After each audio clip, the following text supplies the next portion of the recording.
Hello friends, last two videos లో మనం acceleration due to gravity height వల్ల depth వల్ల ఎలా చేంజ్ అవుతుందో చూసాం. ఈ వీడియోలో మనం ఇదే acceleration due to gravity rotation of the earth వల్ల ఎలా చేంజ్ అవుతుందో చూద్దాం.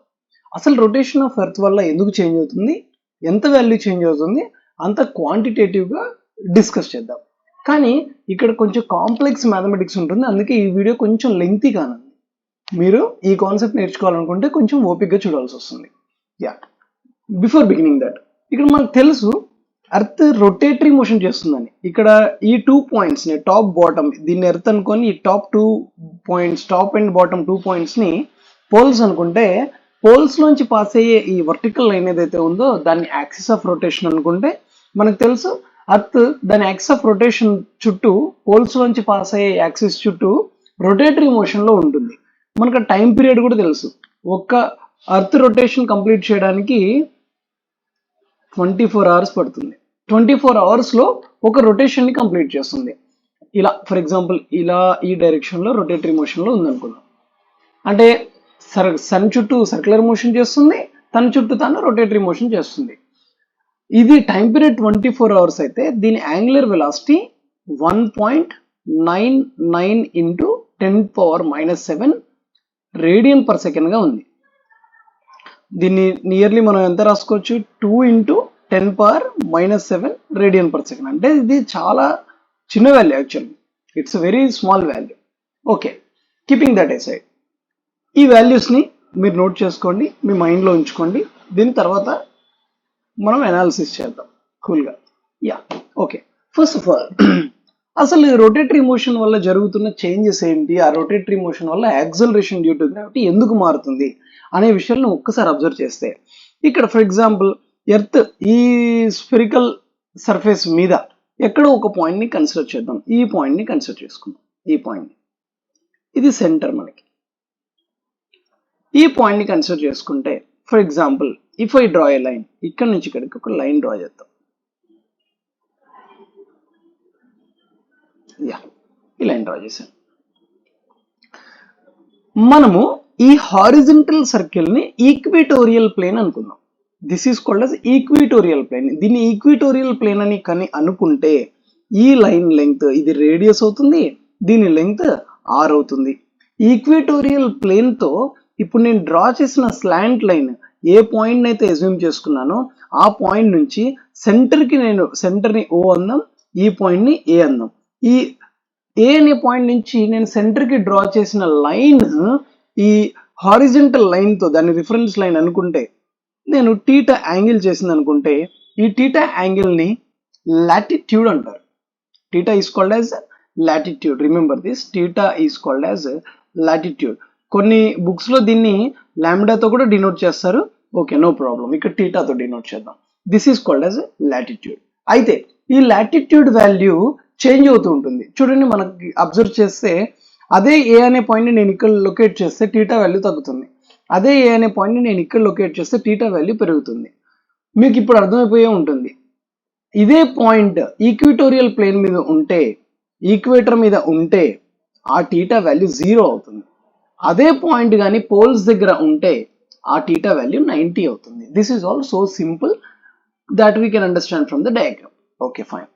ఇప్పుడు మన పాయింట్ ఏంటంటే, ఇక్కడున్న బాడీకి కొంచెం వెయిట్ ఉంటుంది. వెయిట్ ఎందుకు వస్తుంది అంటే, గ్రావిటేషనల్ ఫోర్స్ వల్ల వెయిట్ వస్తుంది. So weight of the body is nothing but gravitational force. Gravitational force కి ఫార్ములా ఏంటండి? మనకు తెలుసు, ఏ ఫోర్స్ కిన ఫార్ములా MA. నేనేమంటున్నాను, వెయిట్ అనేది గ్రావిటేషనల్ ఫోర్స్ అంటున్నాను. ఒకవేళ వెయిటే గ్రావిటేషనల్ ఫోర్స్ అయితే, లేదా గ్రావిటేషనల్ ఫోర్సే వెయిట్ అయితే, ఇక్కడ MA అనేది ఫోర్స్ కి ఫార్ములా అయితే, నేను ఏని జీతో రీప్లేస్ చేయాలి. వై? బికాస్ ఎర్త్ వల్ల, గ్రావిటీ వల్ల వచ్చే యాక్సలరేషన్ డ్యూ టు గ్రావిటీ అంటాం. That's why MA is replaced by mg. That's how the formula of weight is mg. అందుకే mg, which is gravitational force acting అనే body, is nothing but its weight. అదే weight అయిపోతుందండి. Okay, fine. అంటే ఇప్పుడు ఈ mg value, gravitational force value ఎలా act చేస్తుంది మనకు తెలుసు. Towards the centre, towards the body. యాక్చువల్గా ఇక్కడ ఆల్రెడీ బాడీ మీదే ఉంది కాబట్టి object towards the centre act చేస్తుంది, అంటే ఇలా యాక్ట్ చేస్తుంది. This is what the direction of gravitational force on that body which is placed at a point A. ఇలా గ్రావిటేషనల్ ఫోర్స్ యాక్ట్ చేస్తుంది. చూడండి, బాడీ మీద ఓన్లీ గ్రావిటేషనల్ ఫోర్స్ ఉండి ఉంటే అది ఖచ్చితంగా ఎర్త్ సెంటర్ వైపే పుల్ అవుతుంది, దాని వాల్యూ మారదు mg.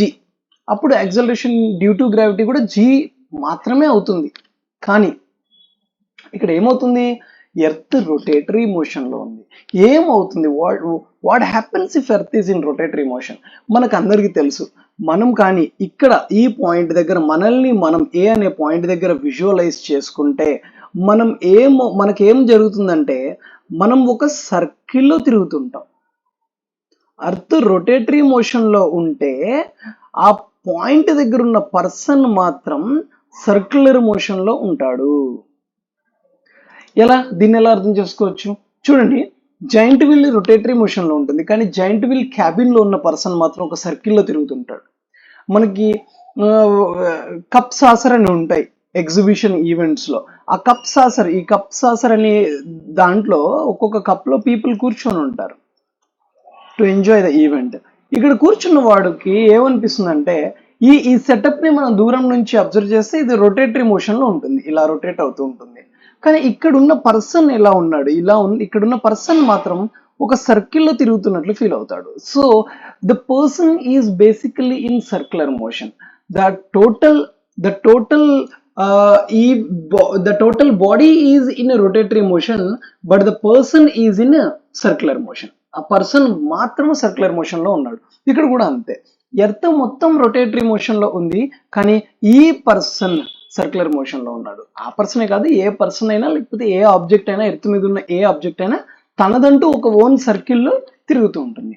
So now I understood that this person who is at a or the body which is at a, when earth is in rotatory motion, the body is in circular motion. Okay, ఇంకొక point అర్థమైంది. Okay, ఈ point circular motion లో ఉండడం వల్ల జరుగుతున్న changes ఏంటి? ఎందుకు acceleration due to gravity ఈ g వాల్యూ మారుతుంది అంటే ఏం జరుగుతుంది అంటే, మనకు సర్క్యులర్ మోషన్ లో మీరు స్టడీ చేసే ఉంటారు ఇంతకుముందు. ఒక సర్క్యులర్ మోషన్ లో ఉన్న ఆబ్జెక్ట్ మీద away from the centre of the earth ఒక ఫోర్స్ యాక్ట్ అవుతుంది. ఏంటి ఆ force? The force which acts away from the centre on a body which is in circular motion, దీన్ని ఏమంటాం అంటే సెంట్రిఫ్యూగల్ ఫోర్స్ అంటామండి. సెంట్రిఫ్యూగల్ ఫోర్స్ అంటాం. సెంట్రిఫ్యూగల్ ఫోర్స్ కి ఫార్ములా mv²/r. mv²/r అవుతుంది. అంటే ఏంటి, మనము ఆ కప్ సాసర్ లాంటి ఈవెంట్లో కూర్చున్నప్పుడు మన మీద ఒక ఫోర్స్ బయటికి యాక్ట్ అయ్యి మనం బయటికి పుష్ చేయబడుతున్నట్లు అనిపిస్తుంది. ఈ పర్సన్ కూడా అంతే అండి. ఇది ఈ సర్క్యులర్ మోషన్ లో ఉన్న బాడీ మీద ఒక సెంట్రిఫ్యూగల్ ఫోర్స్ యాక్ట్ అవుతుంది ఈ డైరెక్షన్ లో, away from the centre of the earth. not away from the center of the earth, away from the center of the circle. A circle లో తిరుగుతున్నాడు? ఈ అప్పర్ స్మాలర్ సర్కిల్ మీద తిరుగుతున్నాడు.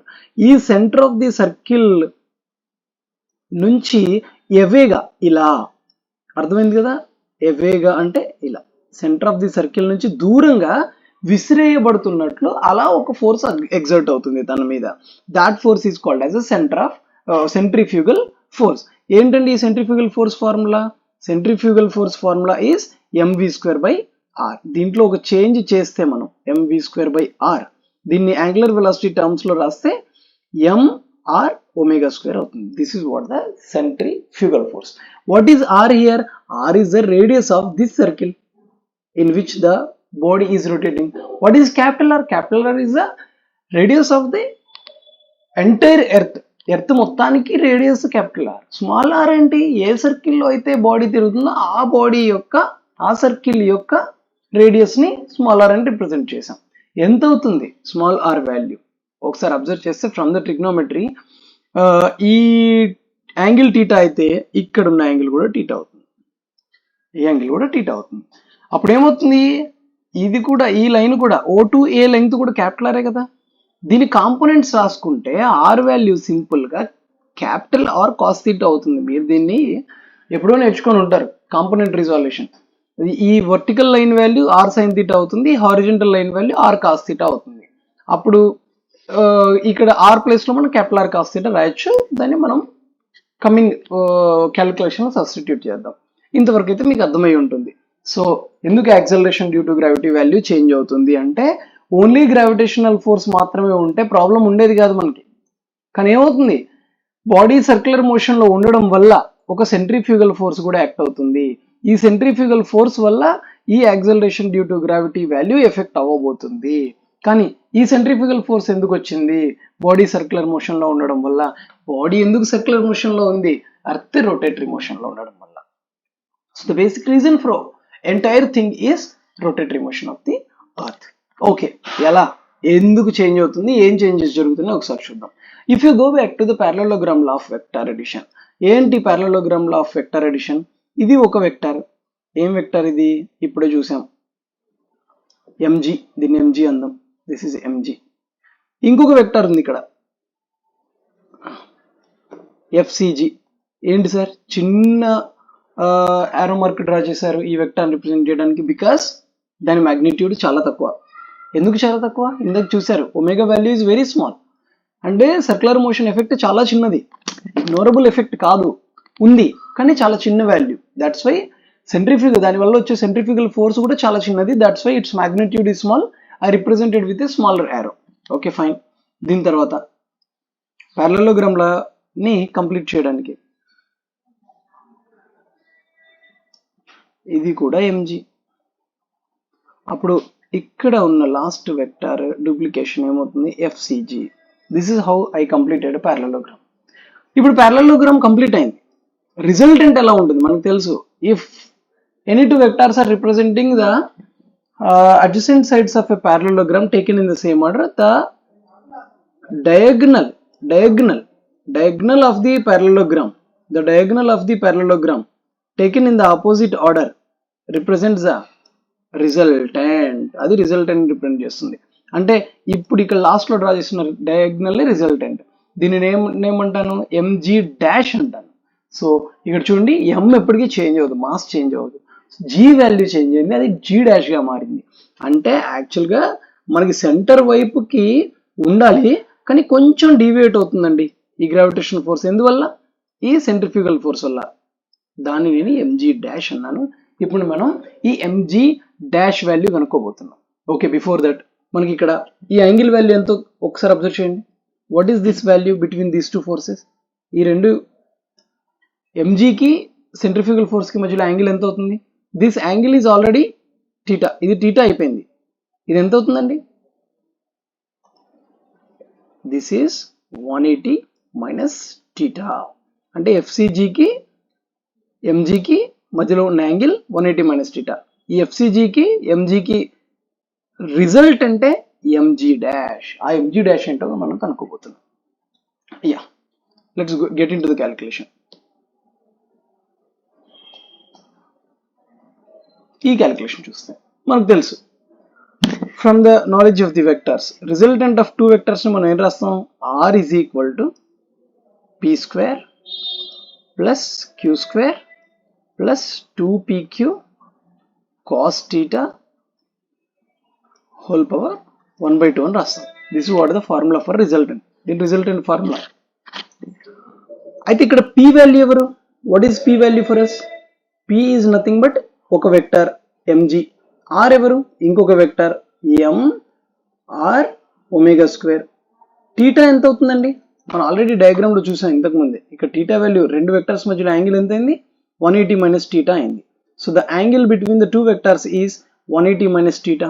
So theta value is 180 minus theta అని substitute చేసుకోవాలి మనం. If you substitute all these, R value ఏంటండి? Resultant ఎవరు మనకి? కొత్త వెయిట్ లేదా కొత్త gravitational force mg dash. Thus I substitute here. r is equal to mg dash is equal to p square value ఏమవుతుందండి? mg whole square plus q square value mr omega square whole square plus 2 p value mg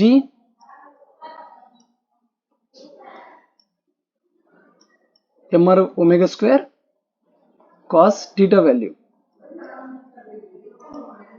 180 minus theta whole power 1 by 2. Yeah. దీన్ని ఫర్దర్గా మనం simplify చేస్తే చాలా simple అండి simplification. ఇక్కడ first of all నేను ఒక అప్రాక్సిమేషన్ తీసుకుంటాను. ఈ టర్మ్ ఉంది కదా MR omega square whole square అంటే ఒమేగా పవర్ 4 అవుతుంది. ఇక్కడ మనకి ఒమేగానే చాలా చిన్న వాల్యూ అండి. ఎంత వచ్చింది ఒమేగా వాల్యూ? 2 × 10⁻⁷ వచ్చింది ఆల్మోస్ట్ రేడియన్ పర్ సెకండ్. 2 × 10⁻⁷ అనేది చాలా చిన్న value. If you square it and make quadruple of that omega power 4 అది ఇంకా చాలా చిన్న వాల్యూ అవుతుంది which is ignorable. That's why I'll ignore this value and take it as 0. అప్పుడు ఏమవుతుంది mg dash is equal to, ఈ calculation కొంచెం డిఫికల్ట్గా ఉంటుంది, నేర్చుకోవడం కూడా ఇంపార్టెంటే. m² g² ప్లస్ 2, ఇక్కడ ఒక m ఉంది, ఇక్కడ ఒక m ఉంది, ఇట్ ఈస్ m². g ఉంది, r వాల్యూని ఇందాకే చెప్పుకున్నాం, r cos θ రాయొచ్చు అని రాసేసాను, r cos θ అయిపోయింది. ఒమేగా స్క్వేర్ cos 180 - θ ఏమవుతుందండి మైనస్ cos θ అవుతుంది. హోల్ పవర్ 1 by 2, ఇంకా హోల్ పవర్ 1 by 2 అలానే ఉంది. నౌ mg డాష్, ఇక్కడ m² ఉంది, కామన్ తీస్తే హోల్ పవర్ 1 by 2 1m బయటికి వస్తుంది. I left with g² here plus 2g r value ఇక్కడ రాసేద్దాం. cos θ × cos θ cos స్క్వేర్ θ, ఇంకొక ఒమేగా స్క్వేర్ మిగిలిపోయిందండి. ఈ టర్మ్ని మనం నెగిటివ్ చేయొచ్చు because there is a minus whole power 1 by 2. Great. ఈ m క్యాన్సిల్ చేయొచ్చు, మనకి ఎఫెక్టివ్ g వాల్యూ కనుక్కోబోతున్నాం ఇప్పుడు. ఇక్కడ g² ఉందండి, నేను కామన్ తీస్తాను. g² కామన్ తీస్తే 1 - 2, ఇక్కడ ఒక g ఉంది, ఇక్కడ g² కామన్ తీసాం. సో ఒక g డినామినేటర్లో రాయాల్సి ఉంటుంది. ఇది కొంచెం ప్రాక్టీస్ చేయాలి మీరు.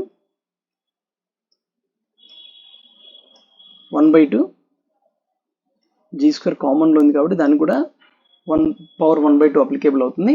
ఇప్పుడు నేను ఏం చేస్తానంటే ఆ జీని హోల్ పవర్ నుంచి బయటికి తీసుకొస్తే g² whole power 1 by 2 g అవుతుందండి. I left inside with 1 - 2r omega square by g cos square θ whole power 1 by 2. Yeah, ఫర్దర్గా ఈ స్టెప్ నుంచి ఏం రాయొచ్చు మనం? g dash is equal to g × 1 - binomial approximation చేస్తే అవుతుంది సింపుల్గా. Further terms higher order terms neglect చేయండి, ఒమేగా పవర్ 4 వచ్చేవి. సెకండ్ టర్మ్ మాత్రమే కన్సిడర్ చేస్తాం. -1 by 2 2r omega square by g cos square θ అయిపోయింది. 2 క్యాన్సిల్ చేస్తుంది, g డాష్ జీతో మల్టిప్లై చేయండి, g × 1 g మైనస్ మళ్ళీ జీని లోపల మల్టిప్లై చేస్తే ఈ జీతో క్యాన్సిల్ అవుతుంది. So I left with r omega square cos square θ. This is what the effective value of g. ఫైనల్గా g dash is equal g - r omega square cos θ అంటే earth rotation వల్ల g వాల్యూలో చేంజ్ వస్తుంది. ఆ change అవ్వడం వల్ల ఫైనల్గా మనకు వచ్చిన ఎఫెక్టివ్ వాల్యూ g డాష్. అంటే ఎర్త్ రొటేషన్లో ఉన్నప్పుడు మనం g కోసం కన్సిడర్ చేయాల్సిన value g dash g - r omega square cos θ. ఎంత చేంజ్ అయింది? తగ్గిపోయింది. ఇక్కడ వాల్యూ ఎంత వాల్యూ తగ్గిపోయింది? r omega square cos square θ అంత వాల్యూ తగ్గిపోయింది. దీన్ని కేర్ఫుల్గా మనం అనాలిసిస్ చేస్తే ఈ ఫార్ములాని తీసుకొని let's come back to the formula. ఇక్కడికి వచ్చేద్దాం మనం.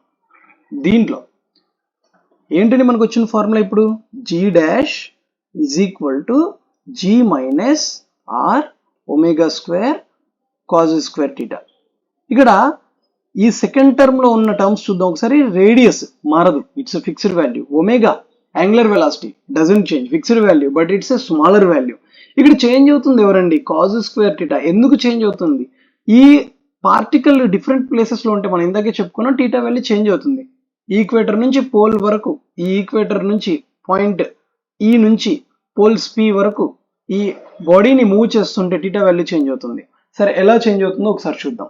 ఈక్వేటర్ దగ్గర ఎలా ఉందో చూద్దాం. ఎట్ ఈక్వేటర్ దగ్గర θ వాల్యూ ఎంత అవుతుందండి?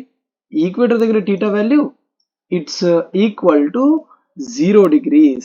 అంటే g dash is equal to g - r omega square cos square 0, cos 0 1. So that is equal to g - r omega square. దీన్ని నేనేమంటానంటే GE అంటాను. So this is the value at equator. దీని తర్వాత నేను పోల్స్ దగ్గర వాల్యూ కనుక్కుంటాను. At poles theta is equal to ఎంత అవుతుంది పోల్స్ దగ్గర? పోల్ దగ్గరకు వచ్చేస్తే ఈ బాడీని నేను ఇక్కడ నుంచి ఇలా లేకుండా ఇక్కడ లేకుండా పోల్స్ దగ్గరికి మూవ్ చేశాను. సో ఈ లైన్ ఓఏ లైన్ ఓపీతో కోయిన్సైడ్ అవుతుంది. అప్పుడు టీటా వాల్యూ మనకి 90 degrees అయిపోతుంది. If theta is 90 degrees, g at poles is equal to g minus ఏమవుతుందండి నెక్స్ట్ ఈ టర్మ్ కాజ్ 90 0 కాబట్టి ఈ టర్మ్ అంతా వానిష్ అయిపోతుంది. GP is equal to g అవుతుంది. So finally I got 2 formulae for acceleration due to gravity at poles and equators separately. Equator దగ్గర g minus are omega square, poles దగ్గర G అవుతుంది. ఏంటి ఈ వాల్యూస్ని ఒక్కసారి అనాలిసిస్ చేసి చూద్దాం. మనకు ఒకసారి అబ్జర్వ్ చేస్తే పోల్స్ దగ్గర జీ వాల్యూ చేంజ్ అవ్వట్లేదంట, యాజ్ ఇట్ ఈస్ గా ఉంటుంది. ఎందుకు యాజ్ ఇట్ ఈస్ గా ఉంటుంది ఒకసారి అబ్జర్వ్ చేస్తే, మనం పైకి వెళ్తున్న కొద్దీ పోల్స్ వైపుకి వెళ్తున్న కొద్దీ సర్కిల్ చిన్నగా అయిపోతుంది, సర్కిల్ తగ్గిపోతుంటుంది. సర్కిల్ తగ్గిపోతుంటే ఏం జరుగుతుంది? సర్కిల్ తగ్గుతుంటే సెంట్రిఫ్యూగల్ ఫోర్స్ కూడా తగ్గుతుంది. మరి పోల్స్ మీద ఉన్న వ్యక్తికి ఏం జరుగుతుంది? పోల్స్ మీద ఉన్న వ్యక్తి సర్కిల్లో ఉండడు, అక్కడే రొటేట్ అవుతాడు, తిరుగుతాడు అంతే కానీ సర్కిల్లో ఉండడు. సో అతని మీద సెంట్రిఫ్యూగల్ ఫోర్స్ జీరో కాబట్టి ఓన్లీ ఎంజీ ఉంటుంది కాబట్టి తన యాక్సలరేషన్ డ్యూ టు గ్రావిటీ మారదు. కానీ ఈక్వేటర్ దగ్గరకు వచ్చేసరికి ఏమవుతుంది? ఈక్వేటర్ దగ్గరకు వచ్చేసరికి తను లార్జ్ సర్కిల్లో తిరుగుతాడు, ఇంత పెద్ద సర్కిల్లో, where it's radius is capital R. అందుకే చూడండి ఆర్ ఒమేగా స్క్వేర్, ఇంత చేంజ్ వచ్చేసింది యాక్సలరేషన్ డ్యూ టు గ్రావిటీలో. That's how when the person is taken from a poles to equator, the value of acceleration due to gravity keep changing, and it is maximum at poles and it is very small at equator. Equator దగ్గర acceleration due to gravity చాలా తక్కువగా ఉంటుంది, poles దగ్గర ఎక్కువగా ఉంటుంది. ఎక్కువ తక్కువ అంటే చాలా ఎక్కువ ఊహించుకోకండి. The variation is like this. Equator దగ్గర 9.78 ఉంటుందండి, పోల్స్ దగ్గర 9.8182 ఉంటుందండి. అందుకే దీని యావరేజ్ వాల్యూని మనం 9.8 m/s² అనుకున్నాం. చూడండి వేరియేషన్ పెద్దగా ఏం లేదు, చాలా చిన్న వేరియేషన్ ఇక్కడ నుంచి ఇక్కడికి, because earth rotates with a very smaller angular velocity. అందుకే ఆ ఎఫెక్ట్ ఉన్నా కానీ మనం దాన్ని అంతగా ఫీల్ అవ్వం. ఇక్కడ నేనేమన్నాను, ఈ రిజల్టెంట్ వాల్యూ ఒరిజినల్ డైరెక్షన్ కంటే కొంచెం డీవియేట్ అవుతుంది అన్నాను. ఈ డీవియేషన్ చాలా పెద్దగా ఏమి ఉండదండి, because of the smaller value of angular velocity చాలా క్లోజ్గా, అంటే ఈ డైరెక్షన్లో యాక్ట్ అవ్వాల్సిన వెయిట్ కొంచెం పక్కకి ఈ డైరెక్షన్లో యాక్ట్ అవుతుందేమో అంతే, that's all. But it's not a big variation of course, but we have to understand the differences. అందుకే ఈ కాన్సెప్ట్ చూసాం. That's what variation of acceleration due to gravity with rotation of the earth. Hope you understand this. 1-2 సార్లు practice చేయండి, 1-2 సార్లు చూడండి, కూల్గా స్లోగా మీకు అర్థమైపోతుంది. That's all for this video. Will meet in the next video.